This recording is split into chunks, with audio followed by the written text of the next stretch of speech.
India के उड़ीसा राज्य के पुरी में चमत्कार की एक ऐसी कहानी है जिसे समझ पाना साइंस के बस की बात नहीं है। साइंस, ज्योग्राफी, फिजिक्स, केमिस्ट्री और दुनिया के सारे ग्राउंड्स ऑफ बिलीव्स यहाँ सब फेल हो जाते हैं। हिंदू मान्यता में 4 धाम होते हैं: बद्रीनाथ धाम, द्वारकाधीश धाम, रामेश्वरम और जगन्नाथपुरी।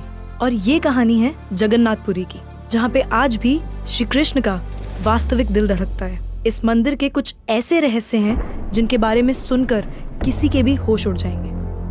वेस्टर्न कल्चर फॉलो करते करते हम एक ऐसे मोड़ पे तो आ चुके हैं जहाँ लोग भगवान के होने ना होने पे सवाल उठाने लगे हैं। पर यही सवाल अब मैं आपसे इस वीडियो के बाद पूछूंगी। आइए देखते हैं। हर मंदिर में जहाँ मूर्तियां मेटल या स्टोन से बनती हैं, वहीं जगन्नाथ मंदिर में भगवान की मूर्तियां लकड़ी से बनी हुई हैं। ऐसा क्यों? आइए बताती हूँ। 3102 बीसी में जारा नाम के एक शिकारी ने शिकार करते हुए गलती से तीर श्री कृष्ण के पैर पे चला दिया, जिससे श्री कृष्ण की मृत्यु हो गई। जारा ने श्री कृष्ण का देह संस्कार किया पूरे रीति रिवाजों के साथ। पर जब उनकी चिता शांत हुई तो जारा ने देखा कि एक चमकने वाली मेटल की चीज अभी तक जली नहीं थी। जारा को ये समझ नहीं आया था कि ये है क्या, तो उसने उसे उठाया और उसे बेचने निकल गया। पर उसको खरीदना तो दूर, किसी ने उसे हाथ भी नहीं लगाया। फिर आखिरकार जारा ने हार थक कर उस मेटल की चीज को एक लकड़ी पर रखा और उसे पानी में बहा दिया। गुप्त साम्राज्य के समय अवंती के राजा इंद्रद्युम्न, जो कि विष्णु जी के बहुत बड़े भक्त थे, उन्हें एक दिन सपने में आकर विष्णु जी ने एक नदी में डुबकी लगाने को कहा और ये भी कहा कि एक लकड़ी के तने में तुम्हें उस नदी में मैं मिलूंगा। इस सपने को देखकर अगले ही दिन राजा डुबकी लगाने चले गए। डुबकी लगाते वक्त राजा को नदी में थोड़ी ही दूर एक लकड़ी का तना भी दिखा।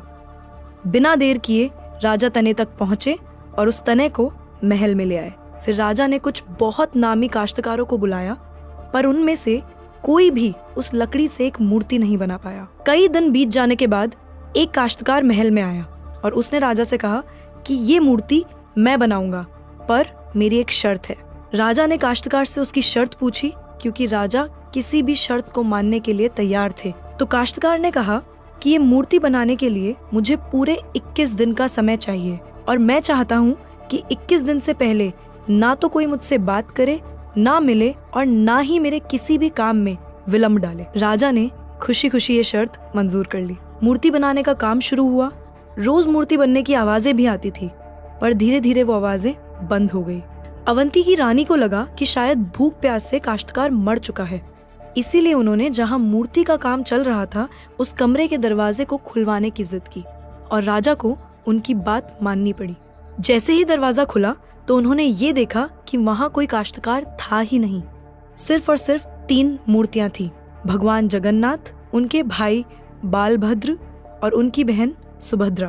और उसी जगन्नाथ जी की मूर्ति में वो मेटल वाली चीज भी रखी गई थी, जो कि कुछ और नहीं, श्री कृष्ण का धड़कता हुआ दिल था। ये कोई नॉर्मल ह्यूमन हार्ट नहीं है, ये एंशिएंट एडवांस टेक्नोलॉजी का क्लियर सबूत है। ये हार्ट एनर्जी ट्रांसमिट करता है और हम सब ने ये तो पढ़ा ही है that stones and metals are good conductors of electricity and wood is a bad conductor of electricity. इसीलिए idols in the Jagannath temple are made up of wood.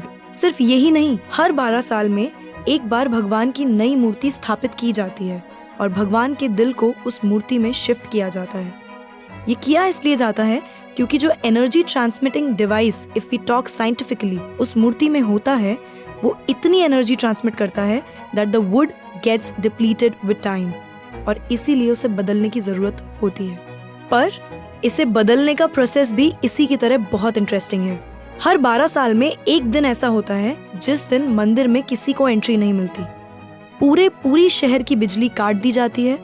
मंदिर के मेन पंडित की आंखों पे पट्टी और हाथों में बड़े और मोटे ग्लव्स पहनाए जाते हैं और 100% अंधेरे में इस दिल को निकालकर नई मूर्ति में फिर से स्थापित किया जाता है।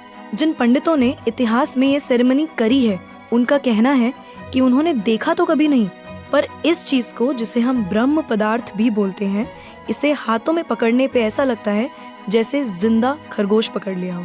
माना ये भी जाता है कि अगर किसी ने ब्रह्म पदार्थ को देख लिया तो उसकी मौत उसी समय निश्चित है। इसीलिए बिना आंखों पे पट्टी लगाए किसी को भी ये सेरेमनी करने की परमिशन नहीं है। इस मंदिर के ऊपर एक झंडा है जो साइंटिफिक लॉ के बिल्कुल विपरीत चलता है। जैसे कि हमें पता है कि जिस डायरेक्शन में हवा चलती है पतंग भी उसी डायरेक्शन में उड़ती है और झंडा भी उसी डायरेक्शन में उड़ना चाहिए। पर जगन्नाथ मंदिर के इस झंडे की बात बिल्कुल अलग है। ये हमेशा हवा के ऑपोजिट डायरेक्शन में उड़ता है। क्यों और कैसे आज तक कोई समझ नहीं पाया। इस झंडे के साथ एक और खास बात है कि इसे रोज बदलना पड़ता है। इसीलिए मंदिर के पांडु 214 फीट ऊपर लगे इस झंडे को रोज चढ़कर बदलते हैं, क्योंकि कहा जाता है कि अगर किसी दिन ये झंडा नहीं बदला गया तो मंदिर 18 सालों के लिए बंद हो जाएगा। मंदिर में आए भक्तों के बीच रोज प्रसाद बांटा जाता है। उनके लिए वो प्रसाद बनाया जाता है और जगन्नाथ मंदिर में होने वाली हर चीज में कहीं ना कहीं भगवान की कोई ना कोई लीला छुपी है।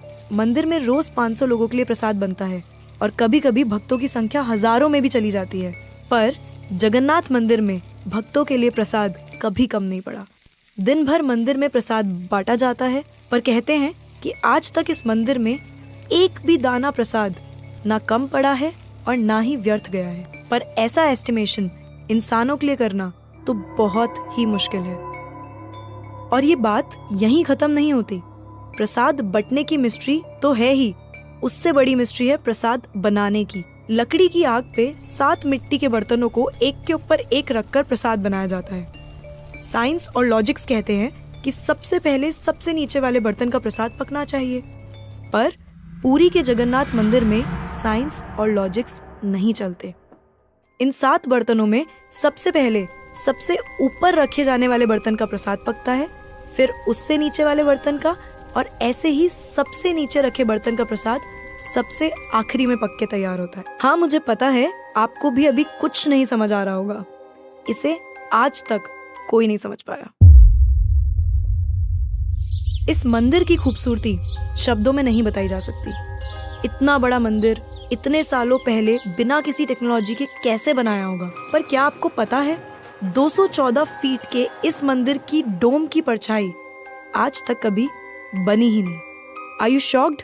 You must be, but it is true.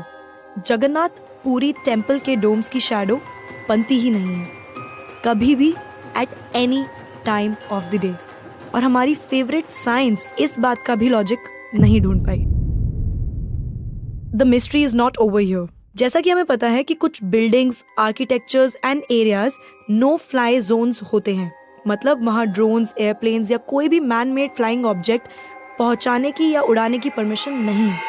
पर पक्षियों को तो हम नहीं रोक सकते, उन्हें समझाना तो बहुत मुश्किल है ना। पर अगर हम जगन्नाथ टेम्पल की बात करें तो वहाँ पे ऐसा कुछ है जो शायद पक्षियों को पता है और हमें नहीं, क्योंकि इस मंदिर के ऊपर कोई भी ड्रोन, कोई भी एयरप्लेन या कोई भी पक्षी कभी उड़ता ही नहीं। आपने देखा होगा ना मंदिर के डोम्स पे या बड़ी बड़ी बिल्डिंग्स पे बर्ड्स को बैठे हुए। कभी जगन्नाथपुरी जाएंगे तो देखिएगा that birds don't rest on the roof of Jagannath temple. आप कभी भी किसी भी पक्षी को जगन्नाथ टेम्पल की छत पे या उसके डोम्स पे बैठा हुआ नहीं देखेंगे। पर कंफ्यूज करने वाली बात ये है कि कैसे एक बेजुबान पक्षी ये जानता है कि इस मंदिर के ऊपर से उड़कर नहीं जाना। All of these things sound so exciting, right? अगर आपको ये कहानी जानने में और सुनने में मजा आ रहा है और आप ऐसी ही नई नई चीजें और कहानियां जानना चाहते हो तो नेकेड ट्रुथ को सब्सक्राइब करना मत भूलना। हम आपके लिए बार बार कुछ नया लाते रहेंगे।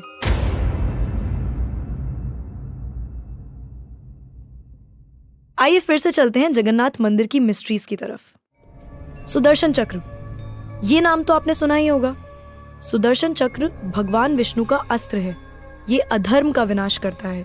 जगन्नाथ मंदिर के टॉप पे एक सुदर्शन चक्र है और उसे आप जिस भी डायरेक्शन से देखोगे उसकी फेसिंग आप ही की तरफ होगी। भगवान जगन्नाथ, जिनके नाम का मतलब ही जगत के नाथ हैं, इनके मंदिर में लाखों श्रद्धालु अपनी आस्था और प्यार भगवान के लिए लेकर आते हैं। पर इस मंदिर में सिर्फ हिंदुओं को दर्शन करने की अनुमति है। किसी भी और धर्म के इंसान को दर्शन बाहर से ही करवाए जाते हैं और दर्शन करवाकर भेज दिया जाता है। जैसे कि हमारी ex prime minister Indira Gandhi ji, वो भी जगन्नाथपुरी गई थी दर्शन करने, पर क्योंकि वो फारसी हैं और हिंदू नहीं, और उन्हें उनका सरनेम फिरोज गांधी से मिला है, इसीलिए इंदिरा गांधी को भी दर्शन करने की अनुमति नहीं दी गई। सिर्फ यही नहीं, 2005 में थाईलैंड की प्रिंसेस महाचक्री सिंधोन को भी जगन्नाथपुरी टेम्पल में एंट्री नहीं दी गई थी, क्योंकि यहाँ फॉरेनर्स अलाउड नहीं है। उनके लिए अरेंजमेंट्स की गई थी और दर्शन बाहर से ही करवाए गए। 12वीं सदी से बने हुए इस मंदिर को स्विट्जरलैंड की एक महिला ने 1,78,00,000 रुपए का चढ़ावा भी चढ़ाया। ये मंदिर में चढ़ाया गया अभी तक का सबसे बड़ा चढ़ावा है। पर फिर भी क्योंकि वो हिंदू नहीं है, दर्शन उन्हें भी बाहर से ही करने पड़े। हमारे ही धर्म की इतनी सारी बातें हैं जिसके बारे में हमें कुछ पता ही नहीं। हम आंखें बंद करके किसी भी कल्चर को, किसी भी ट्रेंड को फॉलो करते जा रहे हैं। हम भूल गए हैं कि हम एक ऐसे धर्म से जुड़े हैं जिसने दुनिया में संस्कृति, सभ्यता, परंपरा और संस्कार को हमेशा जिंदा रखा है। ये सनातन धर्म है और अब हमें धर्म को बचाना है। हर साल पुरी में जगन्नाथ जी की रथ यात्रा भी निकलती है। ये 9 दिन का त्योहार होता है जिसमें भगवान श्री जगन्नाथ, देवी सुभद्रा और भगवान बालभद्र को गर्भगृह से निकालकर रथ पर बिठाकर यात्रा करवाई जाती है। माना जाता है कि ये यात्रा इसलिए निकलती है क्योंकि भगवान इन 9 दिनों में प्रजा के बीच आकर प्रजा के सुख दुख को खुद देखते हैं, और इस यात्रा में लाखों करोड़ों भक्तों की भीड़ हर साल इस यात्रा का हिस्सा बनती है। जगन्नाथपुरी मंदिर की मिस्ट्रीज यहाँ खत्म नहीं होती।